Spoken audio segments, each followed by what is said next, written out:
আসবে বলে মিকি এখনো খাবার খায়নি। হ্যাঁ না, ভাত কখন খাবে? ঘড়িতে এখন বাজে 3:30, কিন্তু আমরা আসার আনন্দে মিছরির মাসিমণি এখনো ভাত খেয়ে উঠতে পারেনি। তুমি খেয়েছো? মামাই আসার কারণে মিছরি মা, ও মিছরি মা,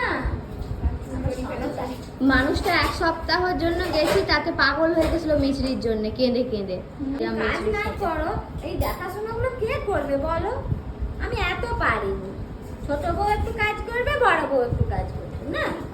মাথায় কাপড়টা দাও, আমার কাপড়টা। এদিকে দই বড়ার জন্য বড়াগুলো প্রায় ভাজা কমপ্লিটই হয়ে এসেছে।